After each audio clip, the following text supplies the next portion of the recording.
Dans la première partie, on a surtout parlé du vécu concret et émotionnel des humains et des humaines de chiens réactifs. Et la discussion nous a progressivement amené vers quelque chose de plus intime, le lien, l'attachement, est-ce que ces relations peuvent venir activer chez nous. On parle beaucoup de relations avec son chien. Qu'est-ce qui se joue, selon toi, justement, dans la relation avec son chien? Réactif ou non? C'est une grande question. Ouais, C'est très vous avez vaste. 4 heures. Vas-y. Oui, voilà, j'allais dire, parce que sur toutes les questions que tu m'as envoyées, je pense qu'on peut en parler pendant 10 heures et faire 3 thèses dessus. Alors, je vais essayer de synthétiser, du coup, ça peut donner l'impression que je fais des grandes généralités, ce qui est pas mon envie, hein, je vais quand même essayer de nuancer. Mais encore une fois, c'est des réponses qui sont pas satisfaisantes, j'ai envie de dire ça dépend. Ça dépend, c'est multifactoriel, c'est variable, ça vient vraiment s'inscrire dans une histoire de vie, complexe. Pour certaines personnes, je réfléchis, mais pour certaines personnes, il y a des choses, oui, de l'ordre de la sécurité qui peuvent se jouer parce que, bah, j'ai grandi avec des animaux, parce qu'il y a un lien spécifique, parce que ça m'a amené, énormément de choses, toute ma vie ou dans certaines périodes de vie et que j'ai envie de retrouver ça. Puis des fois, on le retrouve et des fois pas du tout. Il peut y avoir des valeurs aussi qui sont portées. Je pense entre autres aussi à toutes les personnes que je reçois qui ont adopté des chiens en refuge ou des chiens de l'étranger, chez Roumanie, Galgos et cetera, qui se retrouvent aussi souvent en difficulté, mais parce qu'ils avaient envie de partager cette aventure avec un animal et que, la complexité des profils, arrivant en France, va aussi induire certaines choses. Puis, bah, il y a ce conflit de valeurs qui peut être là, donc il y a souvent des valeurs, il y a des histoires de vie, hem, il y a des besoins, que l'autre peut venir remplir aussi, que ça soit un animal ou pas, hein, des besoins que l'autre peut venir remplir et qui ont pas toujours été remplis. Il y a des aventuriers, des personnes qui ont envie, qui se disent: «Mais punaise, ça a l'air chouette quand je le vois, j'ai bien envie d'expérimenter, de vivre cette aventure-là». C'est vraiment, vraiment très, très, très variable. Mais c'est jamais anodin et j'ai envie de dire, pourquoi l'animal est là? Pourquoi cet animal, à ce moment-là, ce type de chien, ce type de cheval, ce type de chat, pourquoi, celui-ci plutôt qu'un autre? Souvent, ça vient parler de choses qui se jouent à l'intérieur de nous. C'est difficile de donner, du coup, une réponse très générale parce que c'est très individuel, mais c'est jamais anodin. Et sans vouloir, tomber dans le côté utilitariste de la relation avec son chien, tu vois? Dans le sens où il faut que ça serve à quelque chose absolument. Moi, je veux vraiment me dissocier de ça. Pour moi, c'est une relation comme une autre et elle ne doit pas te servir ou autre chose. Mais je trouve aussi que, ça peut avoir ce côté-là. Alors c'est plus une conséquence qu'un quelque chose à rechercher, mais ça peut être une porte d'entrée quand même pour, justement commencer ce travail thérapeutique et ce travail d'accompagnement. Heu, Moi, ça a été une des portes d'entrée, tu vois? Pour le sur le travail que j'ai pu faire de mon côté, en fait. Mmh.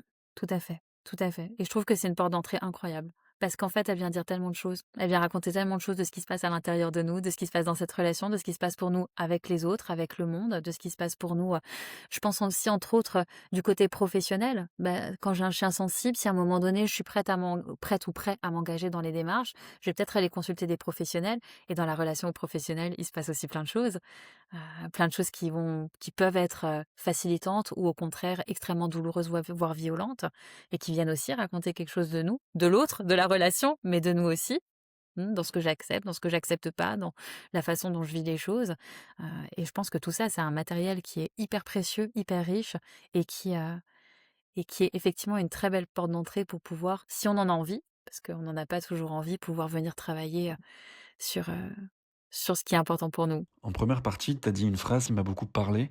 Tu as dit, que le chien était un accélérateur de choses déjà préexistantes chez nous et tu as mentionné la thérapie des schémas comme l'outil idéal pour travailler ça. Justement, pour qu'on comprenne bien, est-ce que tu peux nous en dire un peu plus sur, la thérapie des schémas et la théorie de l'attachement aussi un peu plus généralement? Qu'est-ce que c'est exactement? Qu'est-ce que tu viens travailler? Comment toi tu l'utilises? Alors attends, je vais prendre mon notion, que j'ai mes définitions. Ah trop bien. Je déconne. Vas-y, vas-y. Non, non, je plaisante. La thérapie des schémas, c'est une approche qui est pas si vieille que ça, hein. Elle est pas toute jeune, mais elle est pas si vieille que ça par rapport à d'autres approches type psychanalyse. Moi, je suis pas du tout d'orientation psychanalytique, donc je pourrais pas en parler, correctement. La thérapie, il faudrait que je retrouve les dates. Mais c'est pas très vieux, c'est pas tout jeune, mais c'est pas très vieux non plus. Et c'est une approche où, en gros, qui est basée sur effectivement la théorie de l'attachement.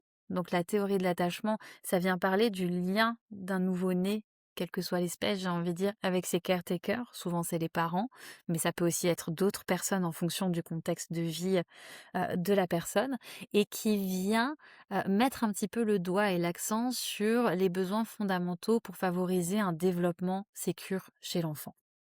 Ou, chez d'autres espèces, on a aujourd'hui des études qui ont aussi testé un petit peu cette théorie d'attachement de l'attachement dans d'autres espèces et qui ont eu des résultats plutôt intéressants. Et la thérapie des schémas, elle va se baser un petit peu sur cette idée, sur ce concept que dans nos premières années de vie et par la suite, on va construire en fonction des apprentissages et des situations qu'on aura rencontrées, de si nos besoins ont été remplis en non ou non, de ce à quoi on va être confronté et des réponses de l'environnement à ce qui va nous arriver, va contribuer en fait à construire des schémas, qui peuvent être adaptés ou inadaptés. Et donc quand je dis schéma, c'est un petit peu, on va imaginer que c'est une sorte de gros sac où on va mettre plein de choses dedans. Des petites sacoches, mais gros sacs, on va mettre plein de choses dedans, plein d'apprentissages, ce qui va se passer au niveau émotionnel pour nous, au niveau relationnel, au niveau de l'environnement, au niveau cognitif. Donc un petit peu tout ça. Si je donne un exemple qui me déclenche complètement, mais je laisse pleurer, mon bébé le soir parce qu'il faut qu'il apprenne à s'endormir tout seul et donc bah, le bébé en fait, à ce moment-là ou le jeune enfant et c'est pareil pour les animaux je suppose, on est tous des mammifères, va à ce moment-là apprendre que, si je pleure, ce qui est une réaction tout à fait normale pour demander du soin à l'autre, renforcer ce lien d'attachement et se sentir en sécurité, si je pleure, personne ne vient. J'ai peur, j'ai mal dans mon corps, il fait noir, je suis inquiet, je peux pas me reposer sur ma base d'attachement qui est censée être fiable et m'apporter de la sécurité, je me sens en insécurité et toutes ces données, en fait, elles vont être mises dans ce sac. Et elles peuvent contribuer derrière à créer des fonctionnements qui peuvent venir nous parasiter ou créer de la souffrance dans des situations qui sont pas forcément censées être souffrantes. Autre exemple, dans les familles où, les enfants peuvent être, parentalisés pour X raisons, hein. Il y a eu un petit frère ou une petite sœur malade, on a eu un parent qui à ce moment-là une maman qui a fait une dépression postpartum, un parent qui à ce moment-là était très absent. On peut avoir des enfants en fait qui vont être parentalisés très vite et qui vont construire un petit peu ce schéma de: «C'est à moi, heu, c'est à moi de faire les choses correctement et si je les fais pas correctement, bah, je vais être puni ou je vais être abandonné». Et donc on peut avoir derrière du perfectionnisme, beaucoup de culpabilité, beaucoup de honte, beaucoup de sentiments de responsabilité qui vont, en fait, continuer à agir tout au long de notre vie parce qu'à ce moment-là, on a appris que si on faisait pas les choses parfaitement, il y avait un risque qu'on soit abandonné ou qu'on soit rejeté. C'est génial que tu donnes des exemples aussi parce que ça, si jamais ça peut parler à une ou 2 personnes ou peu importe, tu vois? Et se dire: «Tiens, ah ouais, je me reconnais là-dedans, je pourrais peut-être travailler à partir de là aussi». Et Tout moi, à je fait. vois que, j'ai enfin eu la possibilité de travailler sur mon lien avec Menzo il y a quelques mois. J'étais beaucoup dans le déni avant, je pense que j'étais pas en capacité de travailler ça et de me confronter à cette difficulté-là que je ressentais et pourtant j'étais tout le temps en train de me dire: «Mais il y a un truc», tu vois? J'arrive pas à mettre le doigt dessus, mais je sens qu'il y a un truc. Et ces derniers mois, j'ai commencé à me dire: «Mais pourquoi ça m'active autant?» Tu vois? Pourquoi Menzo, la situation de Menzo m'active? Pendant très longtemps, j'ai vraiment cru que c'était juste parce qu'il était réactif et que, comme on l'a dit, c'est contraignant, c'est difficile, ça peut amener de l'isolement. Et récemment, j'ai vu en fait que ça touchait des choses beaucoup plus profondes, des choses qui étaient ancrées depuis très longtemps chez moi. Et en fait, je suis encore sur le chemin et ça va peut-être durer, on sait pas, toute une vie. Mais le fait d'avoir travaillé ça, ce lien, hem, on est parti sur d'autres choses, sur, justement mes premiers schémas relationnels et mine de rien, le fait d'avoir travaillé ça, alors ça a pas tout débloqué, tout n'est pas tout beau et tout rose dans ma vie au quotidien avec Menzo, mais j'ai l'impression maintenant d'être beaucoup plus en capacité d'avoir une posture un peu plus de, «Tiens, je vais t'aider, je vais être capable de te guider et de t'aider Menzo». Et ça a changé, ma posture, même en balade, rien que ça. Je suis beaucoup moins déclenché quand je vois au loin qu'il y a un chien et je me dis: «Merde, je veux pas faire demi-tour parce qu'il y a un chien aussi». Et du coup, on va devoir passer, tu vois? On va devoir se croiser. Alors des fois, quand c'est plus difficile et quand je suis fatigué, ça peut être à nouveau difficile, mais dans la majorité des cas maintenant, je suis en mode: «On sait gérer et t'inquiète pas, je vais pouvoir t'aider maintenant». Et ça a libéré des choses énormes, moi, dans mon quotidien. Et je me dis, je pensais que c'était le comportement, de Menzo qui était, la seule, problématique pour moi. Ça en est une, mais c'est pas que ça. Et chez moi, je parle que de moi du coup, mais il y avait d'autres choses qui étaient activées et ça a changé beaucoup mon rapport. et j'arrête mon monologue après, mais tu vois, par rapport à une petite expérience que j'ai eue il y a quelques mois, il y a 2 mois, j'avais un rendez-vous, on devait faire un bilan complet, pour Menzo, avant de commencer potentiellement un autre, gros traitement, médicamenteux pour sa maladie auto-immune et moi, dès qu'on parlait de véto, avant, c'était, oh, mais je m'effondrais. Enfin, c'était une horreur. J'étais complètement paralysé. Pendant des années, j'étais dans l'évitement le plus total. Donc, j'ai eu la chance que pendant des années, Menzo, il lui soit rien arrivé et qu'il ait pas eu de maladie ou quoi que ce soit. Sauf qu'il y a 2 ans et demi, ça a changé, de par la vieillesse, de par d'autres choses aussi. Il y a des pathologies qui se sont déclenchées et donc là, je me retrouvais depuis 2 ans, tu vois, à me dire: «Mais putain, mais comment je vais faire? En fait, comment j'accompagne un chien alors que je suis incapable de gérer la situation chez le vétérinaire?» Tu vois? Je suis paralysé, tu vois? Vraiment, si j'avais pu demander: «Mais genre, prenez la laisse de mon chien, vous vous en occupez», je suis incapable de le faire, tu vois? Mmh. J'étais vraiment genre comme ça et Ouais, puis, c'était très avec ce traumatique, hein. je pense, ouais, je Mmh. pense et Ouais. justement quand tu parlais de MDR tout à l'heure, j'ai travaillé une des situations justement, que j'ai pu connaître, chez le vétérinaire, tu vois? Où je me suis vraiment j'étais bloqué, complètement Mmh. paralysé et on a travaillé ça et c'est un outil, super intéressant dans ce cas-là comme tu le disais et tout ça pour dire qu'il y a 2 mois, alors j'étais pas non plus à y aller, les doigts dans le nez, on y va, tout est cool, hein, mais en ayant travaillé et en travaillant encore ce lien-là et ben, ça a changé les choses et chose que j'aurais jamais imaginé possible pour moi j'ai réussi à rester avec lui parce qu'on doit l'endormir à chaque fois qu'on Mmh. l'ausculte. Donc Mmh. c'est l'anesthésie, c'est le fait de voir son chien, enfin Mmh. bref, faut trouver une Clairement. organisation, une logistique pour que ce soit le moins stressant pour lui. Faut travailler avec des gens, faut mettre une organisation en place. Enfin, c'est vraiment une énorme charge mentale, en tout cas pour moi. Et j'ai enfin réussi, tu vois, il va avoir 10 ans et j'ai enfin réussi, il y a que quelques mois, à mettre en place une équipe. Comme quoi, Mmh. pendant des années, j'en étais pas capable.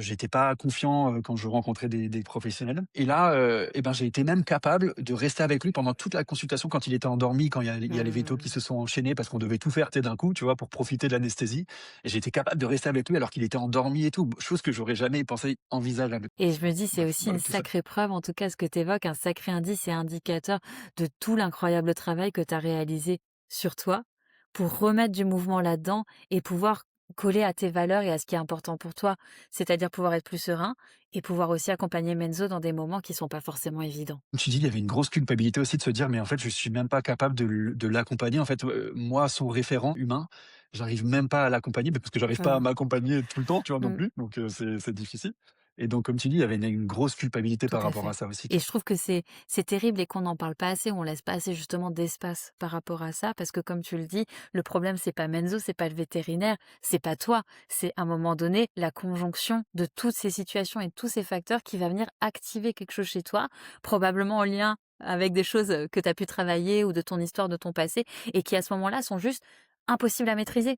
C'est tellement automatique, c'est tellement fort, c'est tellement Exactement. débordant et c'est tellement des fois incompréhensible. Je dis: «Mais comment ça se fait?» En plus, je trouve que c'est assez terrible parce que souvent quand on a un petit peu cette réflexion sur soi-même comme tu peux avoir et comme d'autres ont, on va se dire on voit bien qu'il y a un truc qui colle et donc du coup on va se dire: «Ah bah je vais aller travailler, je vais faire plus, je vais m'exposer». Sauf qu'en fait, bah, dans certaines situations, s'exposer plus, c'est renforcer encore plus des schémas souffrants et des schémas douloureux, être encore plus exposé ou confronté à des situations qui sont difficiles et du coup, au bout d'un moment, se mettre à encore plus éviter.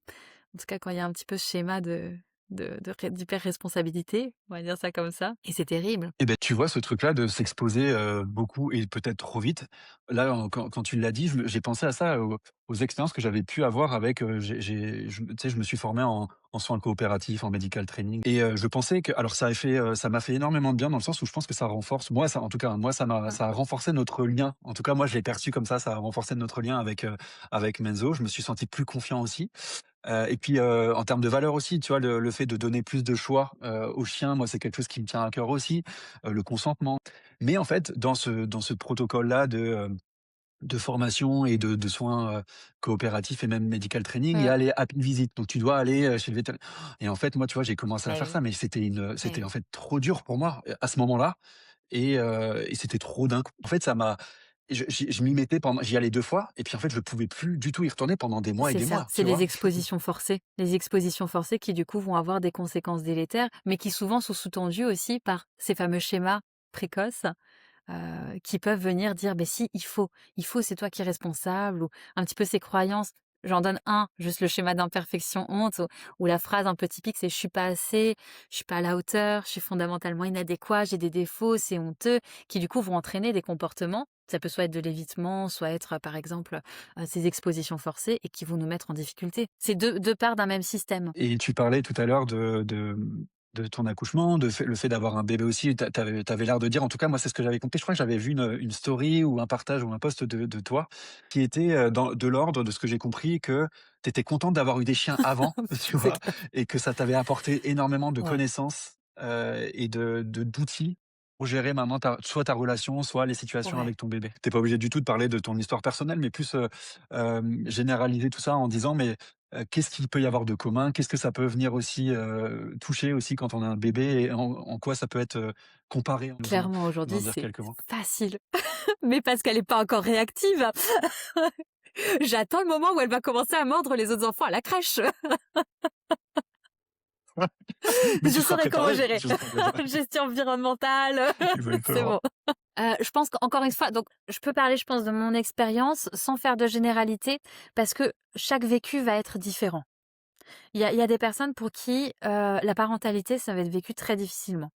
Moi, je l'ai vécu très facilement et c'est une chance. Je pense vraiment qu'on est sur de l'ordre de la chance. Après, moi, j'étais un peu en mode psychopathe sur la dépression postpartum. J'avais mis en place, comme avec les chiens, ça c'est mon schéma à moi. Je dois être dans le surcontrôle de tout, ce qui, bien sûr, ne se passe jamais Pas du de tout. la façon dont on l'avait imaginé. Mais, mais voilà, chaque vécu va être différent et je pense que c'est important de légitimiser tous les vécus. C'est pas parce que quelqu'un l'a bien vécu que forcément ça doit bien se vivre de l'autre côté.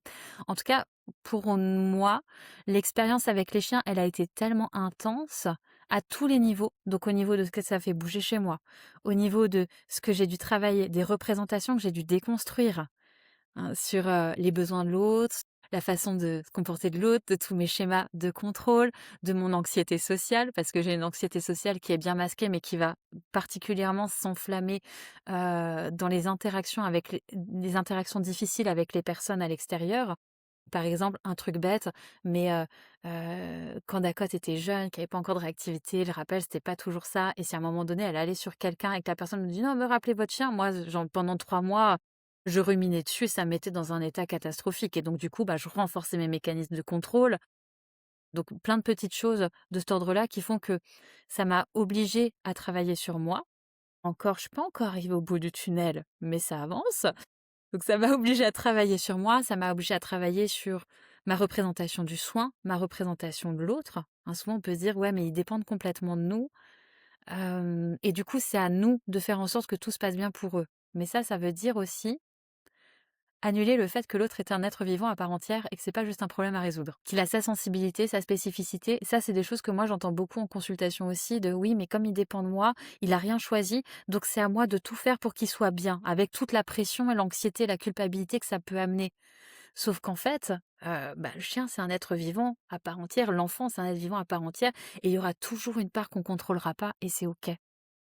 Donc là-dessus, ça m'a amené à bouger, ça m'a obligée à bouger plus qu'amener à bouger parce que je crois que des fois, j'aurais bien aimé ne pas trop bouger, souffler un peu et respirer.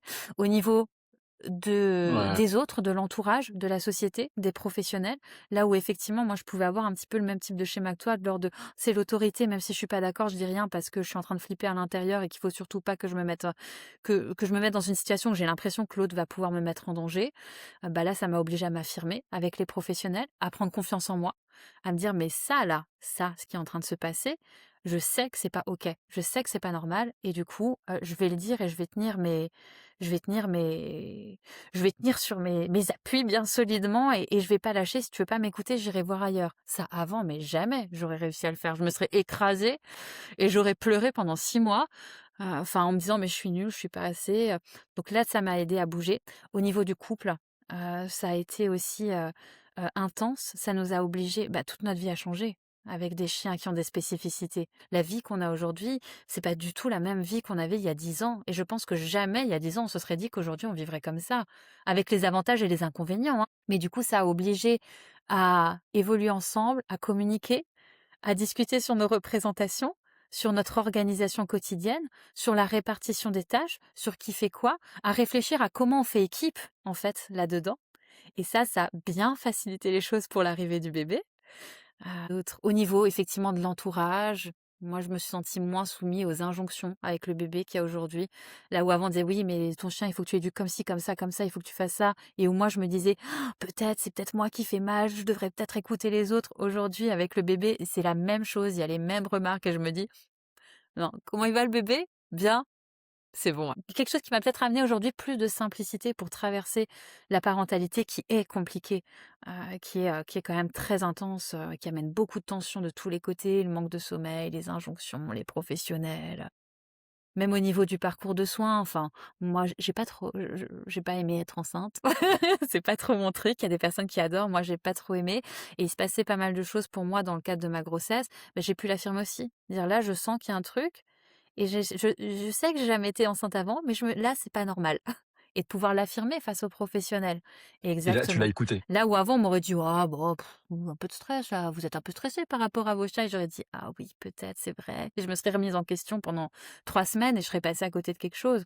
Donc je pense vraiment, c'est des processus qui sont assez similaires. Pour moi, je sais que ça peut en froisser certains, mais je suis assez convaincue et c'est plus qu'une opinion, pour moi, c'est un fait, c'est un constat que dans le lien qu'on peut avoir avec nos animaux, il y a une forme de parentalité. Et cette forme de parentalité, elle peut préparer à d'autres formes de parentalité. Et je dis pas parentalité dans le sens où on est le papa, on est la maman, et puis il y a l'enfant. Parce que souvent on dit oui, mais ton chien, c'est pas ton bébé, c'est pas un enfant, c'est un chien. C'est pas ça la question en fait, de savoir. On sait, je veux dire, les gens savent que c'est un chien, ils ne le confondent pas avec un bébé hors fonctionnement très spécifique. Enfin, moi j'ai jamais eu en tout cas de personne qui me disait, monsieur, mon chien est un petit humain. Non, pas. Non, mais je trouve que c'est incroyable ce genre de réflexion. Mais Mais c'est oui. important de le dire. Mais par contre, il y a une forme de parentalité parce qu'en fait, on doit s'occuper d'un être vivant qui dépend de nous. Et dans ce cadre-là, on a des fonctions éducatives, on a des fonctions d'amener de la sécurité, de remplir les besoins vitaux, de guider un autre être vivant dans le monde dans lequel on vit, dans la socialisation. Ce que lui va faire dans l'autre sens aussi, hein. Moi, mes chiens m'ont bien guidée parmi les pistes de chevreuil et autres, joyeusetés. Mais, mais il y a un rôle de parental il y a un rôle, il y a une parentalité. Et encore une fois, pas dans le sens ascendant, descendant, parent, enfant, mais dans le sens dans les fonctions qu'on incarne auprès d'un autre être vivant. Et donc du coup, moi, tout ça, c'est vrai que je trouve que ça m'a permis de répondre à certaines questions, de mettre en place des choses qui ont facilité la parentalité avec un petit humain. Dans ma situation. Pour d'autres, ça va pas se passer comme ça. Donc je pense que faut garder, de la nuance. J'ai eu la chance de pas faire une dépression postpartum non plus, voilà, il y a d'autres choses qui se jouent, mais c'est vrai que d'un point de vue franchement, ce que je fais avec les chiens, je le fais avec le bébé, c'est terrible à dire, mais d'un point de vue éducatif, d'un point de vue positionnement, d'un point de vue faire attention aux besoins, connaître l'individualité de l'autre, s'adapter, aménager l'environnement, j'ai pas vu beaucoup de différence. Dans les processus, bien sûr, dans la forme, c'est différent. Je veux dire, je lance pas un lapin, pour dans la gamelle du bébé le soir, mais voilà, enfin Encore, encore, on sait pas, bientôt peut-être que c'est ça elle va qui va me les venir. ramener, mais Et merci en fait, en t'écoutant là, tu as mis des mots en fait sur, une situation que je pense qu'on peut tous, toutes et tous vivre. C'est ce truc-là de se dire, d'être incompris dans notre, lien avec, notre chien et en disant: «Mais c'est pas un enfant, c'est pas machin» et pourtant toi moi je savais pas quoi répondre dans ces moments-là. Parce que je savais et comme tu dis, en fait, on sait, hein, on voit bien que c'est pas c'est pas un animal, humain et en fait, là, tu viens de me donner un petit peu des arguments et des mots pour répondre à ça, en fait, parce que comme tu dis, tu parles de rôle, de parentalité et cetera et en fait, ça me parle beaucoup ça. Ça me donne des arguments, je trouve ça c'est trop ça, bien c'est et des ça met des mots fonctions là-dessus. parentales qu'on a avec un enfant, qu'on a avec un parent vieillissant, qu'on a avec un membre de notre entourage qui peut présenter des pathologies qui nécessitent, d'être dans cette posture-là. Je trouve ça super déculpabilisant de se dire ça, parce qu'on a souvent tendance avec le retour notamment des autres et des proches qui ne comprennent pas forcément, de se dire: «Bon, j'en fais trop, tu vois? J'en fais trop pour mon chien» et en fait, d'entendre ça, je trouve que c'est Mmh. précieux, en fait Souvent je trouve et de alors c'est une s'autoriser, grosse généralité, mais souvent je trouve que quand quelqu'un prononce ce type de phrase, c'est parce qu'en fait il y a un inconfort chez eux. Donc du coup, ça va venir ils vont prononcer ce type de phrase pour mettre à distance et venir minimiser, essayer de réduire la tension qu'il y a à l'intérieur d'eux. Et ça peut être tout et n'importe quoi. «Je suis pas d'accord avec la place qu'a ton chien dans ta vie. Je suis angoissée parce que je trouve que tu t'oublies, dans la relation avec ton chien et que, tu prends pas assez soin de toi. C'est pas ce que j'aurais souhaité pour toi» ou «Je comprends pas». Tout simplement, je comprends pas cette place-là. Je comprends pas pourquoi tu mets autant d'énergie là-dedans, alors que tu pourrais faire plein de choses, voyager, vivre des trucs incroyables. Ouais, mais moi je m'en fous. Enfin, voilà, donc je pense que c'est plus une petite phrase qui peut être là, comment dire? Qui est envoyée, mais qu'on prend souvent pour nous, alors que ça vient plus dire quelque chose de la personne qui la prononce que de ce qui se passe pour nous. On parle beaucoup de l'autre en effet et il y a beaucoup ce truc-là de projection. Ah moi j'aurais pas pu ou j'aurais pas eu envie de laisser autant de Tout place à à un fait. animal, tu vois? Non humain. Moi mais ça parle comme tu dis, mais c'est vrai que c'est pas forcément toujours évident. Au début quand on te sort ça, tu te dis: «Putain mais en fait attends ouais je vais me remettre en question», tu vois? Le premier truc Exactement. c'était ça. Alors que Tout maintenant oui à c'est fait. plus, ouais. Ouais, totalement et quand tu parles de rôle de parentalité, j'en avais pas conscience non plus, mais quand on a parlé, je me suis dit: «Mais c'est vrai que je me suis posé moi la question de si je souhaitais avoir des enfants ou pas». Avec, en partant de ma Mmh, relation avec mon chien, tu vois? Alors c'est peut-être, bizarre, mais je pense que c'est ça aussi, c'est ça m'a permis moi de me poser cette exactement. question-là et de Tout réfléchir à par fait. rapport à ça. De se dire: «Est-ce que je me projette dans une autre forme de parentalité ou pas?» Et c'est pour ça que pour moi, c'est aussi une belle porte d'entrée. Encore une fois, il y a des personnes qui ne vivront pas du tout les choses, de cette façon-là. Quelqu'un qui laisse son chien à la tâche au jardin toute la journée, c'est pas ces questions-là, qui se poseront. Mais en tout cas, je pense qu'effectivement, ça peut être quand on a ce soin de l'autre, cet intérêt de l'autre, en fait, ça vient dire l'importance du respect du vivant qu'on a aussi. C'est est-ce que du coup je me projette dans autre chose et comment je peux respecter un autre être vivant qui est vulnérable, qui dépend partiellement de moi? Est-ce que j'en ai envie? Et moi qui ne connais pas la parentalité, d'un bébé, moi de l'extérieur, je me dis: «Ouais, je vois beaucoup, comme tu dis, de similitudes et de similarités entre ça» et surtout dans les premières années jusqu'au moment peut-être où le bébé va commencer à parler et cetera, où là, ça peut peut-être potentiellement changer des choses ou pas, enfin voilà, mais dans ta façon de voir les choses et je me dis moi des fois, je je me suis surpris à me dire: «Mais j'aurais rêvé que mon chien parle et me dise et Mmh, exprime, tu vois, ce qui se passait mmh. pour lui, pour que je comprenne et cetera», tu vois? Tout C'est pour à ça, ça fait, me fait juste tout penser à à ça. fait. J'avoue que j'ai aussi ce fantasme des fois de me dire: «Si seulement je pouvais comprendre ce qui se passait à l'intérieur d'eux». C'est ça, ça serait Dis-moi! tellement plus facile, mais c'est un besoin de contrôle. De se dire: «J'ai besoin de savoir pour être Peut-être. ajusté, pour pouvoir répondre au mieux, à ce qui se passe à l'intérieur de toi et t'accompagner au mieux». Ouais ça me fait aussi penser à ça quand tu parlais d'avoir adapté ta vie et que tu pensais pas forcément ou que vous pensiez pas forcément avoir cette vie-là, il y a quelques années, tu vois? Et je me dis peut-être que moi aussi, peut-être que c'est ton cas aussi, qu'avant je me disais plus que peut-être que le chien va s'adapter et ça relie un peu le deuil du chien parfait aussi. Le chien va s'adapter à ma vie ou alors j'ai plein d'idées, de ce que je pourrais faire que je ne fais pas actuellement, mais qu'avec un chien je vais faire Exactement. et du coup, tu fantasmes et tu places, le chien dans un truc où il va s'adapter. Alors qu'en fait, je pense que ça a un peu retourné moi, ça s'est retourné complètement de mon côté où je m'adapte aussi beaucoup. Alors attention de pas tomber dans l'extrême inverse non plus, mais ça a changé de Exactement. paradigme Et complètement. la question que je me pose en t'entendant, c'est est-ce qu'il n'y a pas aussi, tu vois, encore une fois, cette dimension culturelle de l'ordre de oui, mais un chien, ça s'adapte, il faut l'emmener partout, il va s'adapter, c'est à lui de suivre. Et puis cette un peu cette image d'Épinal de dire mais c'est merveilleux, tu vas pouvoir. Moi, je pensais que j'allais voyager à travers le monde entier, je vais me mettre en avion, pas de souci, pas du tout.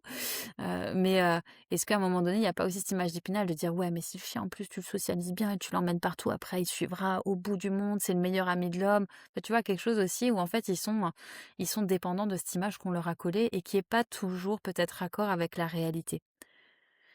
Et même pour les chiens qui bougent partout et qui s'adaptent à tout, je suis pas sûre que ce soit toujours très confortable pour eux. En tout cas, je pense qu'il y a peut-être des moments où c'est peut-être, inconfortable. Ouais, tu vois, je pense que ça m'a obligé, moi, à me poser la question de Mmh. ce qui était Mmh. bon pour mon chien. Tu vois? Alors que peut-être que s'il avait été, plus facile, tu vois? Je mets bien sûr des guillemets, dans ce terme-là. Peut-être que je me serais pas posé toutes ces Exactement. questions-là aussi et peut-être que je me serais pas, j'aurais pas pris de recul sur l'autre. Qu'est-ce que Tout à l'autre, fait. en fait, tu vois? Quels sont Exactement. ses besoins, Et ça, je trouve que c'est tu vois? aussi, tu vois, une dimension qui est très facilitante pour d'autres formes de parentalité. C'est-à-dire, c'est quoi? En fait, c'est le travail des capacités d'empathie. Quel est le monde de l'autre? Qu'est-ce que je comprends du monde de l'autre? Et du coup, qu'est-ce que j'en fais derrière? Qu'est-ce que j'ajuste? Qu'est-ce que j'ajuste pas? J'aime bien ce truc de enfin, pour moi, les capacités d'empathie, elles sont hyper importantes et c'est souvent heu, dans beaucoup de domaines, tout simplement. Et on a souvent une mauvaise représentation de l'empathie, mais c'est vraiment cette capacité enfin, j'aime bien cette image de dire, en fait, c'est comme si on était sur 2 grandes tours dans un magnifique paysage, mais qui sont éloignées de, 10 kilomètres l'une de l'autre. Et en fait, l'empathie, c'est le fait, moi, de descendre de ma tour, de parcourir le chemin, de monter sur la tour de l'autre et de voir qu'est-ce que lui, il voit. pas de supposer que lui voit la même chose que moi, alors qu'on est dans le même paysage à 10 kilomètres. De dire: «OK, en fait, c'est quoi ce que toi tu vois?» Et pas de rester sur cette tour, mais de descendre de la tour, de remonter sur la nôtre, riche de la représentation du monde de l'autre, de ce que l'autre voit, sans jugement, sans rien. Et je crois qu'avec les enfants, les animaux, il y a aussi cette dimension-là de pouvoir se dire: «OK, je vais essayer de faire ce travail de compréhension, même si on n'a jamais toutes les clés. Je vais essayer de faire ce travail de compréhension de quel est ton monde à toi».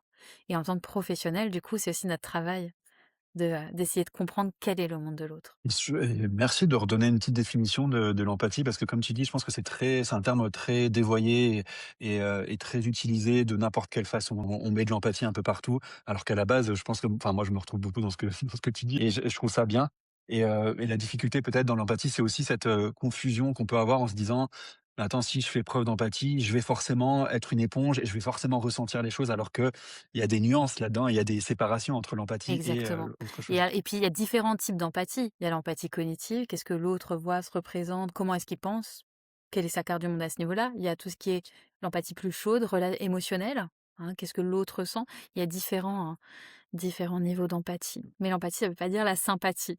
Eh ben, on va finir, si tu es d'accord, Morgane, on va finir sur les 3 petites questions. Déjà, la première qui va être peut-être simple, enfin, je sais pas. Est-ce que tu as une personne que tu aimerais vraiment, ou tu aimerais entendre sur le sujet de la santé mentale quand tu es, un humain de chien réactif? Alors il y en a beaucoup trop. Il y a beaucoup de personnes incroyables. Tu peux m'en donner, 3. 3, hein. Alors si j'en prends 3. Je dirais alors il y a 3 personnes qui me viennent en tête parce que leur spécialisation touche à des domaines où c'est de l'ordre où il y a une chronicité.